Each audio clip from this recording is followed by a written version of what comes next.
Okay, it's been ages since we got any exciting Cyberpunk 2077 news. Well, it's time we get back into it because Tuesday, September 6th, CD Projekt Red is planning a double event to reveal more about the upcoming update, likely also expansion news along the lines. We obviously also have to talk about the new short trailer reveal that I believe also hints towards a few possible upcoming features, including a very likely new game plus as well. So let's begin. Starting things off with the double event, Tuesday, September 6th, as I said, at precisely 5 p.m. CEST, we're getting a brand new Night City Wire episode talking more about the Edgerunners show running on Netflix and what's going to happen next with Cyberpunk. And right after that, at 5:30 p.m., we are also getting a red stream detailing the features coming up with the next update we're going to get, and also again that expansion reveal should be a part of it as well. The last time this happened, we had a big reveal earlier this year in February with the launch of update 1.5 and the upgrade to the next gen for the console versions,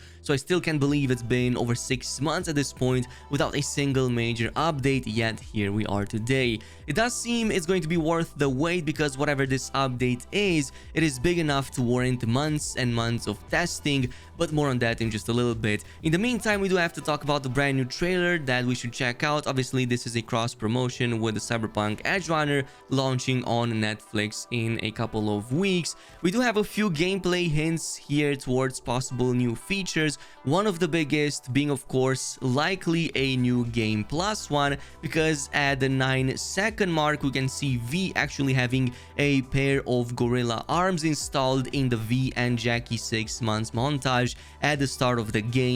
If you compare this with what we have in game right now in 1.5, we can see that V uses the regular arms, obviously for good reason, because these upgrades don't become accessible until later once you complete the first chapter and the city opens up. The same pair of upgrades can be seen in other scenes as well after that montage, and even in this one once V wakes up in her apartment as the player gets control of the character once again at the start of the game. So really strong hints right here. I don't think this is just coincidence. New Game Plus was and still is one of the most requested features, and there's also mods out there that kinda already simulate that.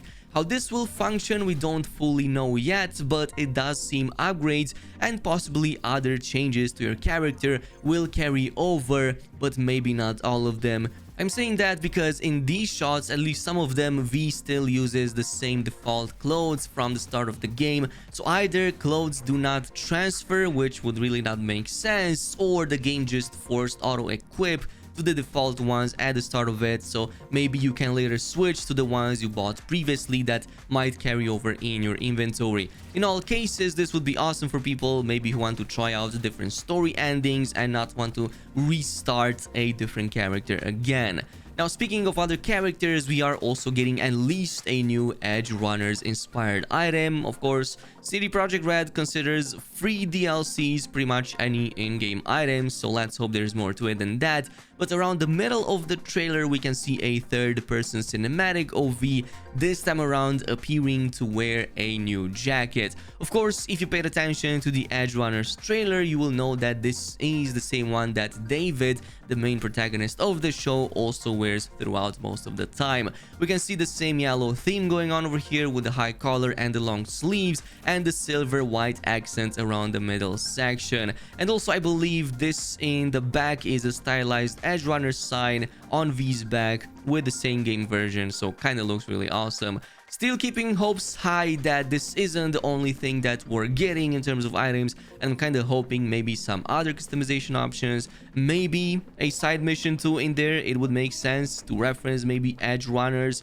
Also, on the same note, if you're looking at this scene right here and thinking this might imply there's a third person like cutscene coming in, or maybe a third person camera for this next update, unfortunately, I have to break the party because that's not going to be the case. It's been confirmed by somebody who worked for this specific scene on Twitter that it's just an amazing cinematic that they put together for this presentation. So no, it's not going to be a part of, well, the full game, which would be nice though. I would kind of like that. If they can do this for a trailer, why not for the full game? I would definitely enjoy something like that, but yeah, it's just something for this specific cinematic.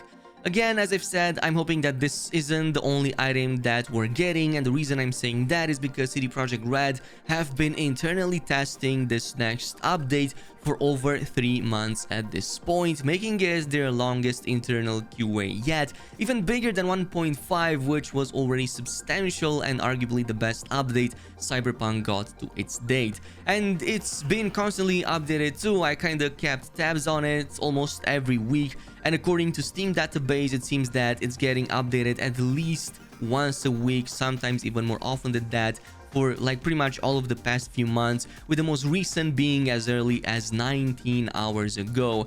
This would imply that whatever happens next, this supposed update is going to drop maybe really soon. It would also make sense since CD Projekt Red kind of does this cross promotion with the Edgerunners show right now, and in the past they would release these big updates pretty much on the same day with the Night City Wire live streams. So it's possible that we will also get this update on the 6th next week, which would be really awesome. That, or maybe delay it one more week or a few more days to maybe coincide with the launch of Cyberpunk Edgerunners on Netflix, which will launch on September 13.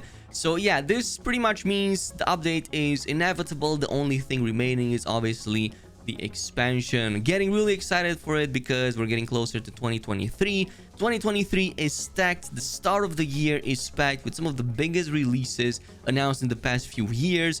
So knowing that and knowing some of them already have their dates set could also imply CD Projekt Red might come in and finally reveal the release date, the precise one, for this expansion. It looks like it's going to be quite substantial too. We did have some previous leaks and data mines. The key here is that during the live stream event we might get a teaser of it and possibly a few more details of what to expect in terms of the location, of what it expands upon, and maybe even a new protagonist. We know from data mined assets from a while ago that at some point CD Projekt Red were testing and even often updated different protagonists, characters. In this case, one of them was called Songbird, and we covered that previously. So yeah, she could be the main focus of the expansion following the ending that we know of with V. Also Pacifica being expanded upon with a new combat zone, a new enemy gang, a new story in there, and also it being there set in the sports dome that's currently inaccessible in the game. Yeah, because that whole area is not yet finished. So that would make sense, but again, we will see that on Tuesday. If CD Projekt Red plays their card right, this could be an excellent way to revitalize the player base. It's kind of been steady but also low for the past few months for obvious reasons. So the cross promotion could maybe get a lot of people interested in the game and vice versa. And they could also take advantage of the 50% discount campaign that was a reason why it was launched so early, and it's right now available on GOG. Let me know what you think down below. As always, if you want to stay up to date with anything Cyberpunk related and more, then make sure you leave a like on this video, and also subscribing and activating that notification bell would really help the channel out. Thanks so much for watching, and I'll see you guys next time.